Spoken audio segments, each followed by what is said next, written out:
اس کے بعد خط کے تیسرے حصے مضمون خط میں لکھیں گے، تمہارا خط دفتر میں ملا۔ یہ پڑھ کر تشویش ہوئی کہ ان دنوں تمہاری صحت اچھی نہیں۔ جب سے تمہارا خط ملا ہے ذہنی سکون سے محروم ہوں۔ تم نے صاف طور پر نہیں لکھا کہ بات کیا ہے۔ اس طرح کا خط لکھ کر مجھے بڑی الجھنوں میں ڈال دیتے ہو۔ تمہاری تحریر سے اس کا اندازہ ہوا کہ کوئی زیادہ تردد کی بات نہیں ہے۔ خدا کرے ایسا ہی ہو۔ تم اپنی خیریت سے جلد آگاہ کرو۔ تمہیں اپنی صحت کی طرف خوب دھیان دینا چاہیے۔ اچھی صحت کے بغیر اچھا دماغ اور اچھا ذہن پیدا نہیں ہو سکتا۔ میں تمہاری بری عادت جانتا ہوں۔ 1000 بار سمجھایا لیکن تم نے پرواہ نہ کی۔ اگر آج تم نے میری باتوں پر دھیان نہ دیا تو آئندہ میں تمہیں اس سلسلہ میں کچھ بھی نہ لکھوں گا۔ میں جانتا ہوں تم اپنی عادت کے مطابق ابھی ابھی آفتاب نکلنے کے بعد بستر سے اٹھے ہوگے۔ صحت کے لیے یہ بات اچھی نہیں۔ تمہیں آفتاب نکلنے سے قبل اٹھنا چاہیے، ٹہلنا چاہیے تاکہ صبح کی تازہ ہوا کا اثر صحت پر اچھا ہو۔ ہلکی پھلکی ورزش بھی کیا کرو۔ مٹھائیاں اور چاکلیٹ کھانے سے بہتر یہ ہے کہ انسان تازہ پھل کھائے۔ سبزیوں سے بھی تمہیں نفرت ہے۔ وٹامن کے لیے سبزیوں کا استعمال بھی تمہارے لیے ضروری ہے۔ میں یہ سب کچھ اپنے تجربے سے لکھ رہا ہوں۔ مجھے امید ہے کہ اب تم میری باتوں پر عمل کرو گے۔ مجھے جلد لکھو کہ کس ڈاکٹر کا علاج کر رہے ہو اور کون سی دوا استعمال کر رہے ہو۔ ڈاکٹر علی جان اور ڈاکٹر بشیر احمد سے بھی ملو اور مشورہ کرو۔ تمہارے خط کا منتظر۔ اس کے بعد خط کے چوتھے اور آخری حصے خاتمہ میں لکھیں گے، تمہارا پریشان حال بھائی، اور کاتب اپنا نام لکھے گا جیسے ریاض احمد۔ اس طرح سے ہمارا خط مکمل ہو جائے گا۔ اسی طرح اگر ہمیں پوچھا جائے کہ اپنی چھوٹی بہن کو خط لکھیے اور اسے بتائیے کہ آپ اس کے لیے کیا تحفہ لے جا رہے ہیں تو ہم کیسے لکھیں گے؟ سب سے پہلے اپنا پتہ لکھیں گے، جیسے اگر امتحان میں ایڈریس دیا ہوگا سری نگر کشمیر تو پیشانی میں لکھیں گے سری نگر کشمیر، اور پھر دوسری سطر میں اس دن کی تاریخ جیسے 15 اپریل سن 1997 عیسوی۔ اس کے بعد القاب میں لکھیں گے میری پیاری بہن، اور آداب السلام میں لکھیں گے اللہ تمہیں خوش رکھے، یا یہ آداب السلام اس القاب کے نیچے لکھیں گے جیسے میری پیاری بہن اللہ تمہیں خوش رکھے۔ دوستو، چھوٹی بہن کے لیے ہم القاب میں شارٹ میں بھی لکھ سکتے ہیں پیاری اور پھر بہن کا نام، جیسے اگر بہن کا نام فاطمہ ہے تو لکھیں گے پیاری فاطمہ، اور آداب السلام میں لکھ سکتے ہیں خدا تمہاری عمر دراز کرے، یا ایسے لکھ سکتے ہیں پیاری فاطمہ خدا تمہاری عمر دراز کرے، یا ہم القاب میں عزیزی اور پھر بہن کا نام لکھیں گے جیسے عزیزی فاطمہ خوش رہو، یا یہ خوش رہو یہاں نیچے بھی لکھ سکتے ہیں۔ اس کے بعد خط کے تیسرے حصے مضمون خط میں لکھیں گے تمہارا خط ملا۔ یہ سن کر بے حد مسرت ہوئی کہ تمہاری گڑیا کی شادی ہو گئی۔ میری مٹھائی رکھنا۔ ایک بات ضرور لکھوں گا اور وہ یہ کہ ہندوستان کی بچیوں نے گڑیا کی شادی ہمیشہ کی ہے لیکن کبھی اپنی گڑیا کو تعلیم نہیں دی۔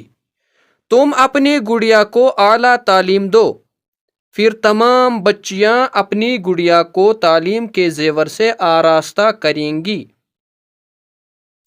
اس سلسلہ میں یہ بات بھی سن لو کہ جب تک تم تعلیم حاصل نہ کرو گی تمہاری گڑیا کس طرح پڑھے گی؟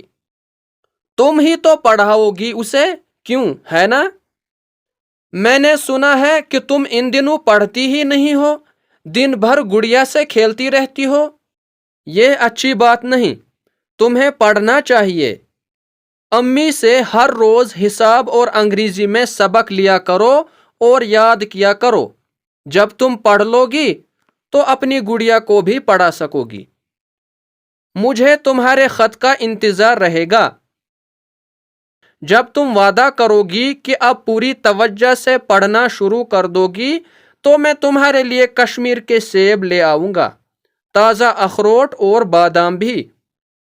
ان کے علاوہ تصویروں کا ایک بہت خوبصورت البم بھی، جس میں دنیا کے تمام جنگلی جانوروں کی تصویریں ہوں گی۔ امی اور ابا کی خدمت میں دستے بستہ سلام عرض کرنا اور میاں ننھے کو پیار کرنا۔ میں 15 اپریل تک آ جاؤں گا۔ اس کے بعد خط کے چوتھے اور آخری حصے خاتمہ میں لکھیں گے تمہارا بھائی، پھر کاتب یعنی خط لکھنے والے کا نام، جیسے عبد القیوم، اور اس طرح سے ہمارا خط مکمل ہو جائے گا۔ دوستو، امید ہے کہ آپ کو یہ لیکچر پسند آیا ہوگا۔ اس لیکچر کو دوسروں تک بھی پہنچائیے تاکہ سب کو فائدہ ہو سکے۔ آج کے لیکچر میں اتنا ہی، ملتے ہیں اگلے لیکچر میں، تب تک کے لیے خدا حافظ۔